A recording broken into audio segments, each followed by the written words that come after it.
Mostre-me o homem e eu lhe mostrarei o crime, falava aí o Lavrenti Beria, o chefe da KGB de Stalin. Em outras palavras, eu primeiro decido quem eu quero tirar de circulação, quem eu quero calar, e depois nós decidimos qual será a justificativa. Essa frase é derivada de uma frase mais antiga, de um cardeal francês, que falava o seguinte: dê-me 6 linhas escritas pela mão do homem mais honesto e encontrarei nelas algo que o enforcará. Será que é isso que nós estamos vivendo no Brasil? É simplesmente escandaloso o que revela uma reportagem do Poder 360. Parece que temos aí algum resquício de jornalismo no Brasil. Zap entre Ramagem e assessora de Carlos é de outubro de 2022. Por que isso é importante? A evidência, o indício central que é utilizado para justificar essa operação de busca e apreensão contra o filho do ex-presidente é uma troca de mensagens, supostamente entre uma assessora de Carlos e o delegado Ramagem, pedindo ajuda em relação a uns inquéritos que supostamente envolveriam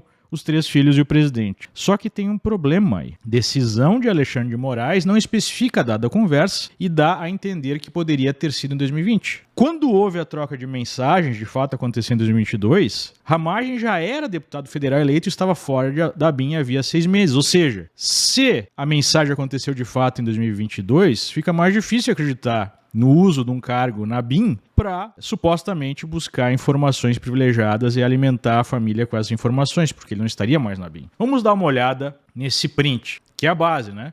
Lembra? Print de Zap, o que já é uma coisa bem questionável. O próprio STJ tem dado decisões que invalidam provas obtidas através de meros prints. Mas, enfim, nós temos aí a Luciana Almeida, que seria assessora do Carlos Bolsonaro, mandando uma mensagem para o Ramagem. Desejo muito sucesso. Não corta aqui, não dá para... Né? Sou a Luciana, assessora do vereador Carlos Bolsonaro. Desejo muito sucesso a Vossa Senhoria nessa nova etapa da sua vida. E aí o deputado aparentemente responde: muito obrigado, Luciana. Não tinha visto a mensagem, ficou para baixo. Conte comigo. Agora vamos eleger o nosso presidente Bolsonaro. Beijo. Alguns dias depois, ela responde: bom dia, tudo bem? Estou precisando muito de uma ajuda. E daí ela posta o nome de uma delegada, o número de 3 inquéritos, e aqui entre parênteses envolvendo o PR, né, o presidente de 3 filhos, e o nome do escrivão. Qual é o problema? O problema é que no dia 11 de outubro, que aparece aqui, né, na mensagem, não pode ser em 2020, já que em 2020, 11 de outubro caiu num domingo. O único 11 de outubro numa terça, durante o período aí do governo Bolsonaro, é em 2022. Qual é que é o problema? Aqui traz a reportagem, né? Em 22, Ramagem já era deputado federal eleito pelo estado do Rio de Janeiro. O ex-delegado estava fora da ABIN havia 6 meses. No despacho, o magistrado não deixa claro que a conversa é de 22 e nem que Ramagem já não era mais integrante dos quadros da ABIN.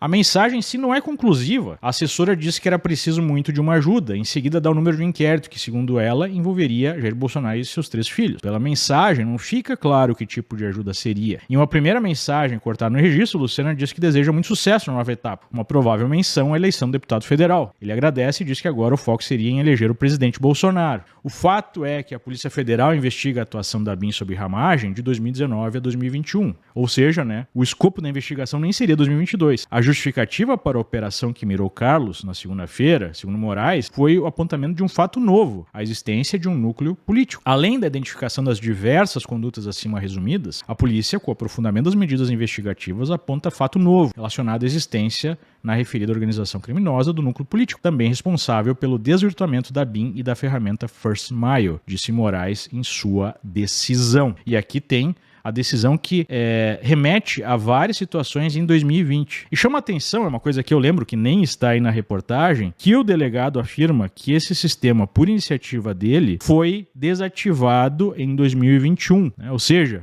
não poderia nem ser utilizado em 2022, mesmo que ele tivesse alguma ingerência na ABIN, estando fora da ABIN. Fecha aspas, é uma observação minha, não da reportagem. Só que tem mais problemas aí. No próprio relatório da PF, a corporação diz que a observação de Luciana Almeida sobre os inquéritos envolverem Bolsonaro e seus 3 filhos não foram corroborados em relação aos IPLs referidos. Em outras palavras, os números dos inquéritos não dizem respeito a Bolsonaro e seus filhos. Ou seja, nem o número dos inquéritos estão corretos. A corporação diz na sequência que existiam investigações de andamento dos interesses dos sujeitos e que a fonte não obteve os números dos procedimentos corretos. Ora, como é que ela pode estar pedindo ajuda para qualquer informação e nem dá a entender aí que essa informação seria sigilosa, né, ou seria problemática. Por exemplo, ela poderia estar pedindo informação para saber como entrar em contato com essa delegada, ou como o advogado, né, do Carlos poderia entrar em contato, vai saber, não fica claro ali. Mas como é que ela podia estar pedindo informações se ela nem tinha o número do inquérito correto, né? Ou nem existiriam esses inquéritos em relação a esses 3 filhos. Mesmo Alexandre de Moraes disse que as provas indicam que a organização criminosa infiltrada na BIM se vale de métodos ilegais para perseguir os adversários e para fiscalizar o andamento das investigações em face de aliados políticos. Aí a matéria mostra como os jornais reproduzem, né, a imprecisão falando em 2020, numa conversa que seria de 2020, tanto a Folha de São Paulo quanto o Estadão. Para piorar a situação, o Globo até identificou que é 2022, mas não explica para o seu eleitor por que isso é importante, né, ser 2022 e não 2020. Já o UOL formou aí as mensagens, mas sem falar do ano. O G1 novamente fala de 2022, mas não explica por que é importante que não seja 2020. Ainda, para completar uma confusão causada entre os documentos da PGR e a decisão de Moraes. No caso da PGR, está registrado que as mensagens eram entre Ramagem e Luciana, assessora de Carlos Bolsonaro. Já no despacho do ministro, está escrito que se tratou de uma conversa entre Luciana e outra mulher, Priscila, embora na imagem fique claro que se trata de Ramagem. Até isso, há uma confusão entre a PGR e a polícia e a decisão, né?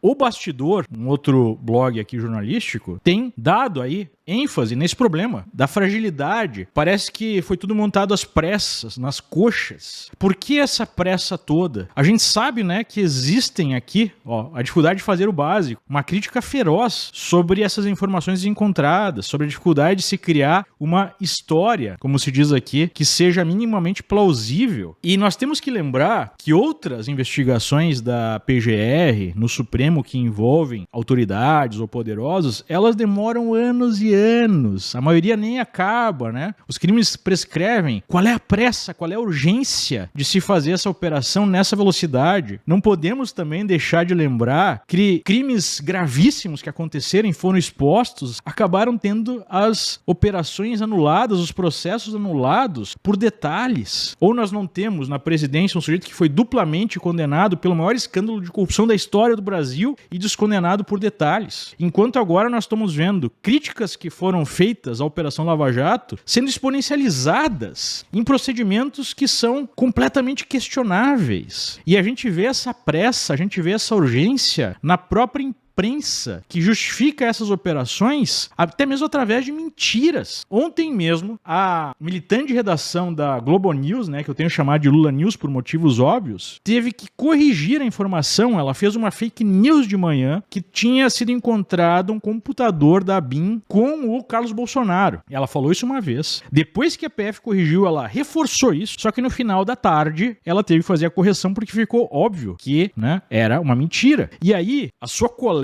lá de bancada, muitas vezes, a Eliane Catanhede, depois da correção, teve a cara de pau de fazer um comentário lá no Twitter, né? A informação principal está correta, o resto detalhe, você é ótima. Qual a informação principal? Não foi na casa do Carlos, mas de um ex-assessor da Ramagem, também alvo da PF. Ou seja, acharam um computador da BIM lá na Bahia, numa busca e apreensão contra um ex-servidor da BIM, e aí teve outro erro da Globo News, em que, eu acho que eu coloquei aqui, foi a Camila Bonfim, tá aqui, né?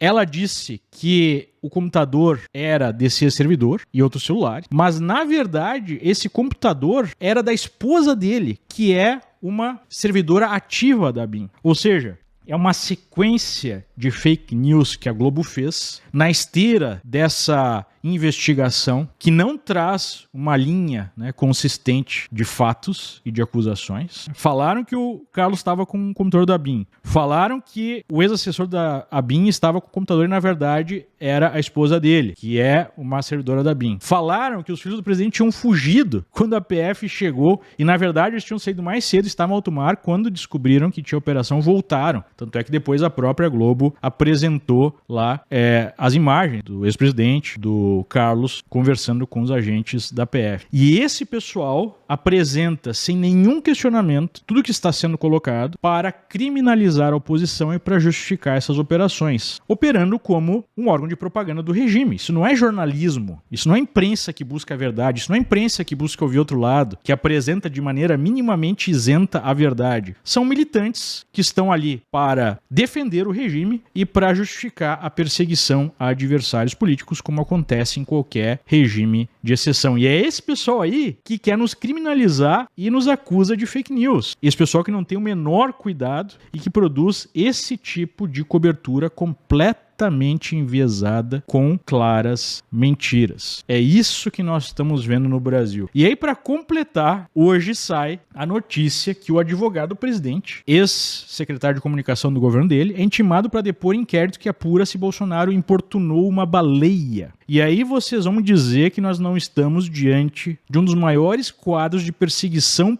política, né, da história brasileira, em que a censura sistemática à direita, há pouco, né, o Locals, que é uma plataforma de produtores independentes de conteúdo, anunciou que estaria saindo do Brasil porque o Supremo exigiu que contas de brasileiros fossem apagadas, censuradas, né? Depois da Rumble, a Locals está saindo do Brasil por conta de pedidos de censura. Vejam a que ponto nós chegamos, o nível de perseguição que nós estamos encarando, e vem gente ainda falar em defesa da democracia. É muito sério o que acontece. A questão toda é saber até onde vai essa perseguição.